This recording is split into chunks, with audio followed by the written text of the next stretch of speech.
Assalamualaikum warahmatullahi wabarakatuh. Halo semuanya, kembali lagi di video saya. Selamat datang saya ucapkan. Nah, pada kesempatan kali ini saya ingin berbagi tips kepada teman-teman semuanya atau para moms ya yang sedang menyimak. Oke.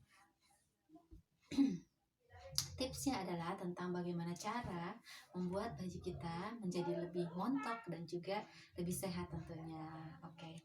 Nah, untuk itu ya, mohon jangan di skip, stay tune.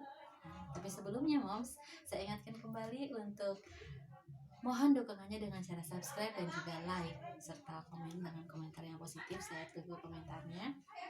Dan langsung saja ke inti ya. Oke, baik. Caranya yang saya lakukan adalah cukup satu cara aja yang saya share ya moms. Nah, caranya di sini adalah dengan cara melakukan pemijatan bayi. Nah, di akhir video ini nanti akan ada tutorial bagaimana cara memijat bayi dengan baik dan benar. Baik, sebelum itu ada beberapa hal memang yang perlu diperhatikan ya moms. Jadi kita merecall kembali ingatan kita bahwa kita pahamkan kembali ya bahwa memang melakukan pemijatan bayi itu cukup penting. Nah, kenapa di luar sana itu banyak jasa-jasa menerima jasa-jasa pemijatan bayi. Nah, oleh sebab itu moms, kalau seandainya kita membawa bayi kita ke tempat pemijatan bayi, itu kan lumayan ya, membutuhkan dana gitu kan. Jadi ada pengeluaran lagi. Kita harus merogoh sedikit kantong untuk bisa melakukan spa baby dan sebagainya gitu ya. Nah, daripada seperti itu, padahal moms, pemijatan bayi itu kan lebih baik dilakukan oleh ibunya sendiri. Sebetulnya tidak ada yang perlu ditakutkan. Karena memang pemijatan bayi itu sebetulnya hanya sebuah sentuhan-sentuhan lembut kepada si bayi. Nah, di sini sangat banyak sekali manfaatnya. Oke, baik, langsung saja kita masuk kepada manfaatnya ya. Nah, supaya kita tergugah hatinya, supaya kita lebih bisa lebih melakukan pemijatan bayi itu, kita jadi lebih berani gitu ya, lebih percaya diri untuk memijat bayi kita supaya bayi kita itu menjadi lebih sehat dan juga lebih subur, lebih montok tentunya. Nah, pertama manfaatnya adalah memperkuat ikatan batin antara si bayi dengan moms. Oke, kenapa? Karena dengan sentuhan-sentuhan lembut yang moms lakukan kepada bayi itu justru di situ adalah momen batin kita itu semakin kuat kepada bayi dengan bayi. Nah, kemudian manfaat yang kedua adalah memperlancar pencernaan. Ya, kemudian menenangkan bayi. Ada kan beberapa bayi yang ketika pengen pipis atau pengen pup gitu, atau pengen atau lapar gitu kan, nangisnya itu lebih lama, lebih rewel gitu kan, harus gitu ya. Tapi kalau misalnya bayi yang dilakukan pemijatan secara rutin, insya Allah lebih tenang. Nangis tentu saja, namanya bayi nangis, tapi tidak serewel yang tidak dipijat begitu, lebih tenang gitu ya, lebih terkontrol begitu, sehingga tidak membuat pusing orang tua juga kan. Kemudian mendukung perkembangan mental, fisik, dan juga sosial bayi ya moms. Jadi kalau misalnya bayi yang sering dipijat, itu ototnya dia lebih kuat gitu kan, fisiknya lebih kuat, sehingga perkembangannya untuk bisa tengkurap, untuk bisa duduk itu lebih cepat, untuk bisa berjalan apalagi gitu kan ya, karena otot-ototnya itu sangat kuat gitu. Nah, kemudian bayi merasa dihargai dan dicintai dengan sentuhan lembut seorang ibu. Nah, jadi walaupun kita anggap bayi itu belum mengerti apa-apa, tapi itu anggapan yang salah mom. Tapi sebetulnya bayi pun merasakan gitu kan, merasakan betapa ia dihargainya oleh orang tuanya gitu kan, dengan sentuhan-sentuhan lembut itu ya.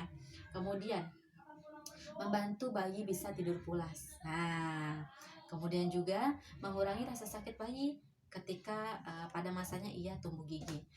Nah, jadi anak-anak itu kan ketika di usia sekitar 6 bulan ke atas gitu ya, dia akan tumbuh gigi. Nah, biasanya kalau misalnya bayi yang tidak dipijat itu gejalanya dia itu bisa demam gitu kan ya, susah makan gitu kan. Tapi kalau ketika bayi yang suka dipijat itu dia akan lebih nyaman begitu ketika tumbuh gigi. Tidak demam gitu, ini ikhtiar ya bun. Tapi saya punya 3 anak ini, semuanya balita, dan saya lakukan pemijatan dari anak pertama sampai anak ketiga, alhamdulillah. Ketika maksudnya apa, anak sampai anak kedua ya, sampai anak kedua, karena ketiga ini masih bayi, belum masanya dia tumbuh gigi. Sampai kedua ini ketika tumbuh gigi dia nyaman gitu. Tidak apa namanya, tidak merasakan dia harus susah makan gitu kan, tidak perlu harus demam begitu, tumbuh begitu saja, tumbuh alhamdulillah. Nah kemudian meningkatkan sirkulasi darah. Kenapa tadi saya sebelumnya saya katakan bahwa bayi itu bisa tidur lebih pulas. Nah, karena memang ketika bayi itu sering dipijat, sirkulasi darahnya dia lebih lancar ketimbang yang tidak dipijat, sehingga dia tidurnya nyenyak karena merasa badannya itu lebih enak gitu ya. Kemudian mendukung kekuatan otot dan tulang bayi, dan meningkatkan nafsu makan serta berat badan bayi. Tentu ya moms ya, kalau misalnya nafsu makan si bayi itu meningkat, pastinya berat badan bayi pun sangat berpengaruh begitu. Nah kemudian ketika kita sudah tahu ini manfaat-manfaatnya nih, nah bagaimana? Sekarang kita lebih tergugah ya untuk bisa melakukan itu yang dilakukan oleh kita sendiri gitu, oleh orang tuanya sendiri. Tidak perlu harus memakai jasa tidak perlu harus memakai jasa pemijatan bayi, cukup kita saja yang lakukan. Oke, baik. Kemudian sebelum kita memijat bayi pun kita harus ada beberapa hal yang perlu kita perhatikan. Apa saja? Yang pertama adalah minyak yang kita gunakan. Nah, kita memijat bayi itu bisa menggunakan baby oil ataupun minyak sejenisnya lah ya. Tapi saya di sini menggunakan minyak zaitun, virgin olive oil. Kenapa? Karena saya seorang muslim, jadi saya sangat yakin ketika Al-Quran yang sudah berbicara tentang minyak zaitun itu memiliki banyak manfaat, 1001 manfaat, maka saya gunakan ini. Dan kenapa virgin olive oil? Karena minyak zaitun virgin olive oil itu bisa dimakan secara langsung gitu. Jadi anak-anak itu kan biasanya bayi itu kan suka masukin tangan ke mulut kan. Nah itu ketika dia masukin tangan ke mulut, insya Allah dia nyaman karena tangannya itu kan dia diolesin oleh minyak zaitun gitu ya. Dan virgin olive oil ini juga bisa dipakai untuk memasak begitu. Jadi insya Allah aman lah ya ketika masuk ke dalam tubuh si bayi gitu. Maka saya pilih ini. Kalau memang tidak ada, tak perlu paksakan moms, bisa itu opsional ya, bisa juga dengan baby oil enggak. Nah kemudian setelah kita perhatikan itu minyaknya ada gitu ya, tersedia, oke. Keduanya itu adalah alas. Jadi alas yang kita gunakan itu alas yang sekiranya nyaman untuk ditempatkan oleh bayi. Biasanya saya gunakan selimut dilipat-lipat gitu ya. Kalaupun pakai kasur lantai juga itu oke, atau mau langsung di kasur busa itu juga oke gitu ya. Itu yang penting apapun alasnya, yang penting sekiranya itu nyaman oleh bayi. Nah kemudian juga ruangan ya, ruangannya itu hangat gitu kan. Kalau memang teman-teman ada tempat outdoor gitu ya, bisa misalkan di teras-teras gitu yang banyak pepohonan yang bisa lebih sejuk, itu lebih baik, lebih bagus. Tapi kalau misalnya tidak ada, ya sudah, tidak perlu dipaksakan, kita bisa lakukan itu di kamar. Saya sendiri suka lakukannya di kamar setiap anak saya sehabis mandi begitu. Nah kemudian yang perlu diperhatikan yang ketiga adalah kuku. Jadi ibu-ibu atau moms di luar sana, kita sebelum kita lakukan pemijatan pada bayi, kita harus perhatikan kuku kita ya. Pastikan kuku kita sudah pendek, sudah dipotong ya moms, supaya tidak terluka, supaya tidak melukai bayi. Oke, selanjutnya itu adalah kita paham betul gitu ya bahwa bayi kita udah usia berapa bulan gitu kan, karena memang ada tahapan-tahapan tertentu yang kita juga lakukannya agak sedikit berbeda gitu. Untuk bayi yang baru lahir, jadinya pemijatan ini boleh dilakukan oleh bayi baru lahir sampai 2 tahun ya moms. Nah untuk bayi yang 0 tahun ya, yang istilahnya 0 tahun sampai 1 bulan, itu cukup kita sentuhan-sentuhan lembut. Tapi di atas 1 bulan kita boleh dilakukan lebih sedikit, ada penekanan tak apa. Nah untuk bayi yang baru lahir yang belum lepas tali pusarnya ya, itu pun boleh dilakukan pemijatan khusus, kecuali bagian perut tidak boleh dipijat dulu ya.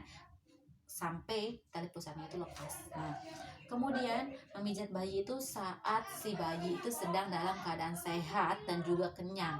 Jangan lakukan pemijatan kepada bayi ketika bayi itu sedang lapar ya Moms. Dia pasti tidak akan nyaman. Dan jangan lakukan pemijatan bayi ketika bayi itu sedang sakit. Dia juga pasti tidak akan nyaman. Dia pasti pengennya digendong, dipeluk gitu kan. Tidak disentuh-sentuh gitu ya. Nah, terus kapan waktunya? Boleh pemijatan bayi itu dilakukan sekitar 10-15 menit. Kemudian karena saya pakainya minyak zaitun cepat meresap ke dalam tubuh, jadi saya lakukan itu setelah mandi. Nah, kalaupun sebelum mandi juga nggak apa-apa, lebih bagus lagi karena ketika sedang minyak, karena si bayi itu kena minyak kan agak gerah gitu ya, jadi akan lebih segar ketika sudah dimandikan gitu kan, jadi lebih enteng lagi begitu. Nah, kemudian selain kita perhatikan itu semua Moms ya, kita juga harus perhatikan suasana suasana ketika kita dalam memijat bayi. Jadi maksudnya si Moms itu fokus gitu ya, tidak sedang menonton, tidak sedang mendengarkan yang lain-lain, tidak sedang memain HP, jadi fokus kepada bayi saja. Dan kita ajak bayi kita itu berinteraksi dengan baik, berinteraksi atau sambil bernyanyi-nyanyi, ajak anak kita itu ngobrol begitu, karena itu lebih bisa merespon otak si anak dan lebih bisa memperkuat ikatan batin juga gitu kan, karena anak itu kan mendengarkan ya. Biasanya saya lakukan itu dengan bersolawat atau membacakan surat-surat ruqyah begitu. Tapi kalau misalnya mau nyanyi-nyanyi ya tidak apa-apa. Jadi membuat bayi itu semakin lebih tenang lagi, selain ruangannya yang hangat, alas yang enak gitu kan, suasana juga jadi lebih nyaman begitu. Nah, itu saja. Oke, terima kasih yang bagi yang sudah menyimak ya. Kita lanjutkan bagaimana tutorial memijat bayi dengan baik dan benar. Oke, langsung saja, ayo.